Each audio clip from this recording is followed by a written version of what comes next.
সুপ্রিয় দর্শক, আসসালামু আলাইকুম। আপনাদের সবাইকে স্বাগত জানাচ্ছি এখনকার আলোচনা। আপনাদের সঙ্গে আছি আমি সিরাজুল ইসলাম। দর্শক, দুপুরের ভিডিওতে যে সমস্ত কথা বলেছিলাম তার গুরুত্বপূর্ণ ফলো আপ এসেছে, অসম্ভব রকমের জরুরি বার্তা, বলা যায় ব্রেকিং নিউজ।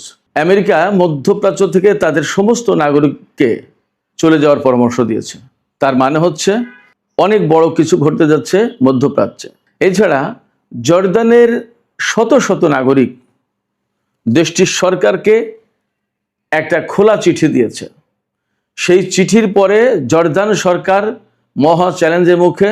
শুধু তাই না, চ্যালেঞ্জের মুখে মার্কিন সেনারা। কি করবে জর্দান সরকার, কি করবে মার্কিন সরকার?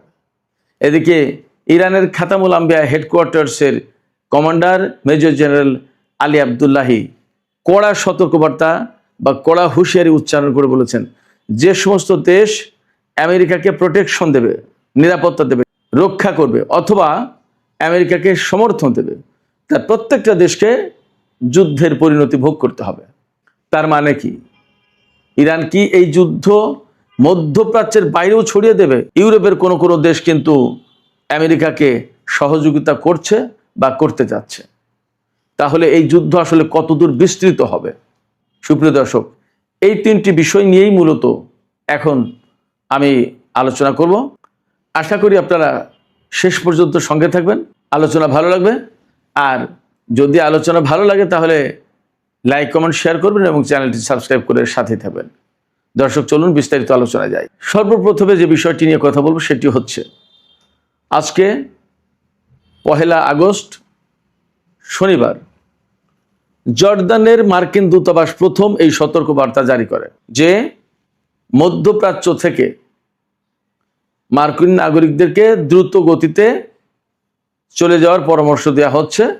তারা যাতে চলে যায়, তার কারণ হচ্ছে মধ্যপ্রাচ্যে অনেক বেশি টেনশন বা উত্তেজনা বিরাজ করছে।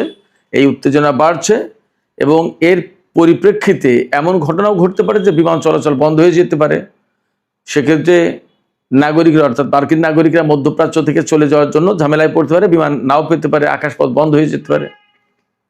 শুধু তাই না, বাইরের বিভিন্ন অঞ্চল থেকে মার্কিন নাগরিকরা যাতে মধ্যপ্রাচ্য অঞ্চলে সফরে না আসে সেই সতর্কবার্তা বা সেই পরামর্শ দেওয়া হয়েছে মার্কিন দূতাবাসের পক্ষ থেকে।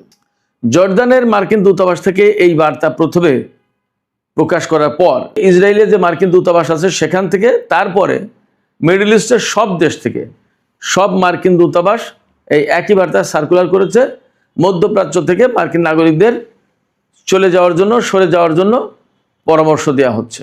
একটা কথা আমি বলি আপনাদেরকে, যেহেতু ডিপ্লোম্যাটিক ওয়ার্নিংস অর্থাৎ কূটনৈতিক সতর্কবার্তা, সেই কারণে কূটনৈতিক সতর্কবার্তায় এই কথা এইভাবে বলবে না যে এক্ষুনি চলে যান, যুদ্ধ লেগে যাচ্ছে, এমন করে বলবে না।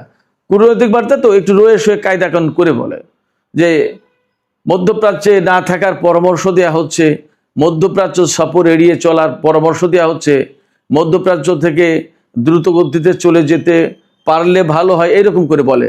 এর মানে হচ্ছে যে আমেরিকা এবং ইসরায়েল ইরানের সাথে যুদ্ধ করতে যাচ্ছে নতুন করে। এটা হলো প্রথম কথা। এই কথা আমি এত স্ট্রংলি কেন বলতে পারছি? এই কথা বলতে পারছি তার আগের বেশ কয়েকটা প্রেক্ষাপট আছে। সেই প্রেক্ষাপটগুলো কি? আমাদের বাংলাদেশটায় গতকাল রাতে মার্কিন প্রেসিডেন্ট ডোনাল্ড ট্রাম্প এবং তার মন্ত্রিসভার সদস্যরা ক্যাম্প ডেভিডে বৈঠক করেছিলেন। সেখানে একবার সরাসরি ইরান বিষয় নিয়ে আলোচনা হয়েছে এবং তারপরে মার্কিন সিবিএস নিউজ খবর দিয়েছে, আমি দুপুরে ভিডিওতে বলেছি যে ইরানের উপরে হামলা চালাবে আমেরিকা এবং ইসরায়েল। সেই বিষয়টাই আলোচনা হয়েছে ক্যাম্প ডেভিডে। এখন কবে কখন সেই হামলাটা হবে সেটাই হলো একটা প্রশ্ন। সেই সিদ্ধান্ত ফাইনাল জানানো হয়নি, বাট সেই সিদ্ধান্ত নিশ্চয়ই হয়েছে। এবং আমেরিকা ও ইসরায়েল ইরানের কোথায় হামলা চালাবে? ইরানের বিভিন্ন জ্বালানি অবকাঠামোর উপরে হামলা চালাবে। ইরান বলেছে যে এর পাল্টা কড়া জবাব দেওয়া হবে। মধ্যপ্রাচ্যের বিভিন্ন দেশ, বিশেষ করে পারস্য উপসাগরীয় দেশ কুয়েত, বাহরাইন, কাতার, সংযুক্ত আরব আমিরাত, সৌদি আরব এবং ইসরায়েল, এই সমস্ত দেশের কোন কোন জ্বালানি স্থাপনায়, কোন কোন তেল ক্ষেত্রে, কোন কোন গ্যাস ক্ষেত্রে হামলা চালাবে তার পরিষ্কার লিস্ট দিয়েছে। আমি দুপুরের ভিডিওতে সেটা বলেছি। তার মানে দাঁড়াচ্ছে দুই পক্ষে ভয়ঙ্কর যুদ্ধে লিপ্ত হতে যাচ্ছে এবং মার্কিন সেন্টকম তো 2 সপ্তাহের যুদ্ধের জন্য প্রস্তুতি নিয়েছে বলা হচ্ছে। এই কারণে মার্কিন নাগরিকদেরকে মধ্যপ্রাচ্য থেকে চলে যাওয়ার, সরে যাওয়ার পরামর্শ দেওয়া হচ্ছে। এই অঞ্চলে যাতে সফরে নতুন করে কেউ না আসে সেই কথা বলা হচ্ছে। এখন এর বাইরে আর একটা বিষয় থাকতে পারে। আমরা দেখতেই পাচ্ছি মধ্যপ্রাচ্যে মার্কিন ঘাঁটিগুলোর কি অবস্থা, মার্কিন সেনাদের কি অবস্থা।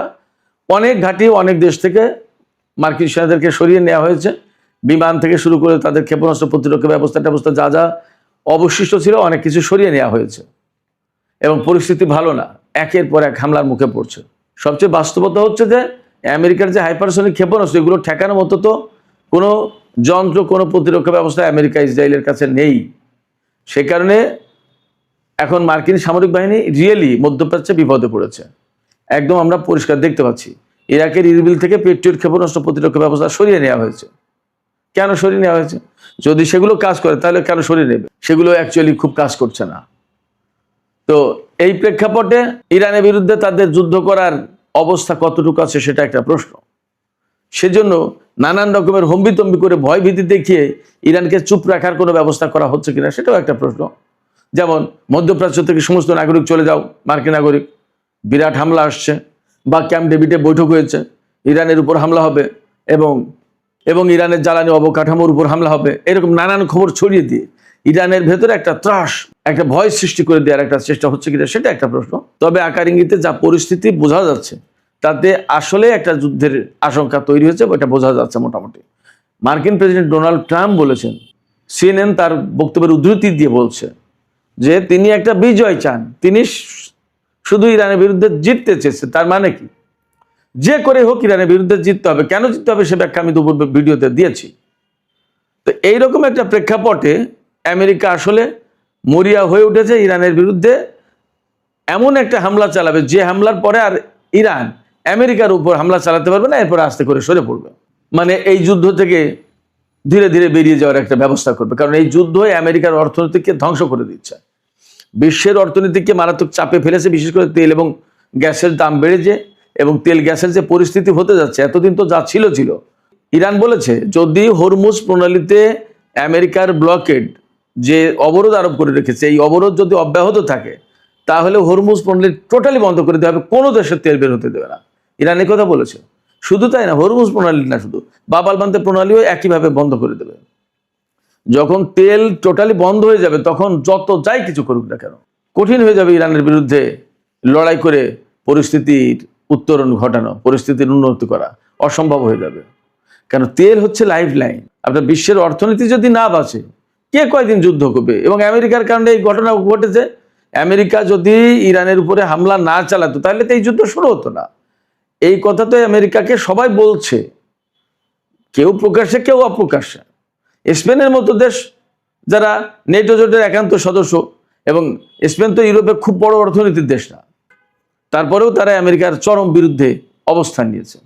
এটা তো এমনি এমনি হয়নি। তারা দেখছে যে একটা ন্যায় অন্যায় বলে তো একটা কথা আছে, এবং এই যুদ্ধে ইউরোপের কোনো দেশ তো অ্যাকচুয়ালি সরাসরি কেউ আমেরিকাকে সহায়তা করছে না, নেটো জোট তো আসেইনি। তার মানে হচ্ছে কি এখানে ন্যায় অন্যায়ের একটা প্রশ্ন আছে। তা সেই ন্যায় অন্যায়ের প্রশ্ন যদি থেকেই থাকে তাহলে আমেরিকা কি করে চূড়ান্তভাবে ইরানের বিরুদ্ধে অবরোধ আরোপ করে বা যুদ্ধ করে জিতে যাবে? সেটা সম্ভব না। এবং যদি জিতে যেতে পারতো তাহলে এতদিন একটা ব্যবস্থা হতো। আমেরিকা এবং ইসরায়েলের মতো দেশ যারা বহু বছরের অস্ত্র ভাণ্ডার তাদের হাতে, সেই সমস্ত অস্ত্র নিয়েই তো ইরানের বিরুদ্ধে যুদ্ধ শুরু করেছিল, কিন্তু তারা তো পারেনি। পরমাণু অস্ত্র ব্যবহার করলে তৃতীয় বিশ্বযুদ্ধ বেঁধে যেতে পারে, তার আশঙ্কা যথেষ্ট। কারণ আমি সবসময় বলি রাশিয়া এবং চীনের বিরাট বড় স্বার্থ রয়েছে এই মধ্যপ্রাচ্যে, এই ইরানে। ইরান না থাকলে, ইরানের এই সরকার না থাকলে চীন রাশিয়ার স্বার্থ রক্ষা করার মতো কোনো ব্যবস্থা থাকবে না। আমেরিকার কাছে মাথা কুর্নিশ করে, মাথা নত করে চীনকে মধ্যপ্রাচ্য থেকে তেল গ্যাস নিতে হবে। এটা চীন খুব ভালো করে বোঝে। অতএব চীন আমেরিকাকে যা খুশি তাই করতে দেবে না। সুপ্রিয় দর্শক, আমি আলোচনার শুরুতে বলেছিলাম জর্দানের শত শত মানুষ একটি চিঠি দিয়েছে দেশটির সরকারকে, রাজা আবদুল্লাহকে, জর্দানের রাজা আবদুল্লাহকে। কি বলেছে সেই চিঠিতে? বিরাট গুরুত্বপূর্ণ কথা। উন্মুক্ত চিঠি, খোলা চিঠি। এই চিঠিতে জর্দানের লোকজন যারা সই করেছেন তারা বলেছেন যে আমেরিকার সেরা আমাদের দেশে থাকার কারণে আমাদের কোনো লাভ হচ্ছে না, আমাদের